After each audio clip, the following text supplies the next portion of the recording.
এভাবে উচ্ছে আলু বানিয়ে নিলে খুব একটা তেতেও হয় না, মুখের স্বাদও পরিবর্তন হয়, আর মোটামুটি সবাই কিন্তু চেটেপুটে খেয়েও নেবে গরম ভাতের সাথে। এর জন্য প্রথমেই সর্ষের তেল গরম করে নিয়ে তাতে লম্বা লম্বা একটু মোটা করে কেটে নেওয়া আলুর টুকরোগুলো ভেজে নিচ্ছি। অবশ্যই কিন্তু এই রেসিপিটা সর্ষের তেলেই বানাবেন, তাতে করে বেশ একটা ঝাঁঝালো ব্যাপার আসবে আর স্বাদটাও খুব সুন্দর হবে।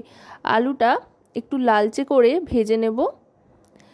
যেহেতু তেমন একটা জলের ব্যবহার করব না, তাই আলুটা কিন্তু ভালো করে ভেজে নিতে হবে। মোটামুটি ভাজতে ভাজতেই 90% মতো তৈরি করে নিতে হবে আলুটা। আলুগুলো ভাজা হয়ে গিয়েছে, এবার আলুটা তুলে নিচ্ছি। তুলে নেবার পর এবার দিয়ে দেব উচ্ছেগুলো গোল গোল করে কেটে নিয়েছি। সাধারণত উচ্ছে ভাজা জন্য আমরা যেভাবে উচ্ছে কেটে নিই সেভাবেই কিন্তু কেটে নিয়েছি।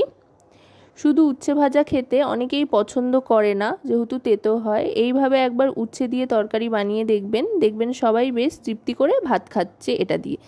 এবার উচ্ছেটাও কিন্তু বেশ লালচে করে ভেজে নিতে হবে। উচ্ছেতে কিন্তু আমি নুন হলুদ এখানে কোনো কিছুই মাখিয়ে আগে থাকতে নিইনি, ডিরেক্ট কেটে দিয়ে দিয়েছি ভাজার জন্য। উচ্ছেগুলো কিন্তু মোটামুটি ভাজা হয়ে এসছে, এবার তুলে নেব।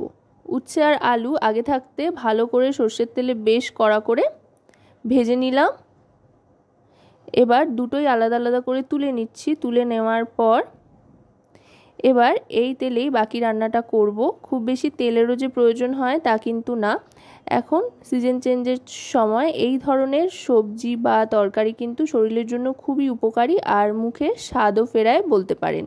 এবার এই তেলের মধ্যেই দিয়ে দিচ্ছি পেঁয়াজ।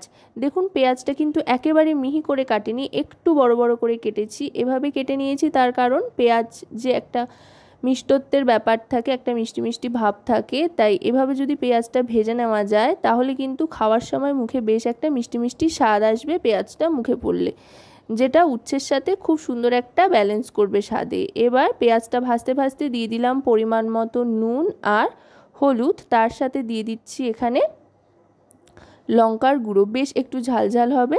লঙ্কার গুঁড়ো আর হলুদ দুটোই কিন্তু 1 টিস্পুন পরিমাণে দিয়েছি। এবার সামান্য একটু জল দিয়ে দিলাম, এখানে এইটুকু যা জল দিলাম, এরপরে কিন্তু আর তেমন জলের ব্যবহার এতে করব না।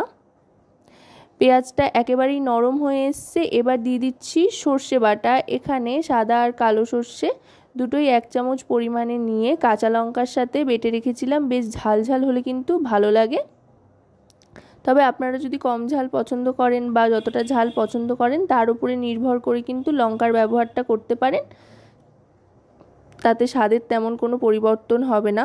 সর্ষে বাটাটা দিয়ে ভালো করে মিশিয়ে নিচ্ছি। এবার গ্যাসের ফ্লেমটা একেবারে লোতে করে দেব। লোতে করে দেওয়ার পর দিয়ে দেব এক এক করে উচ্ছে আর আলু ভাজাটা, যেটা আগে থাকতে ভেজে রেখেছিলাম। এবার একসাথে দুটো ভালো করে মিশিয়ে নেব। সবটাকে ভালো করে মিশিয়ে নেব আর গ্যাসের ফ্লেমটা কিন্তু লোতেই রাখতে হবে, যেহেতু একেবারেই শুকনো শুকনো। আশা করব রেসিপিটি আপনাদের ভালো লাগবে। ভালো লাগলে অবশ্যই রান্নাবাটি চ্যানেলটিকে সাবস্ক্রাইব করে লাইক শেয়ার কমেন্টের মাধ্যমে আমাদের পাশে থাকবেন আর পাশে থাকা বেল আইকনটি অন করে দেবেন সবার আগে সমস্ত রকম নতুন রান্নার নোটিফিকেশান পাওয়ার জন্য।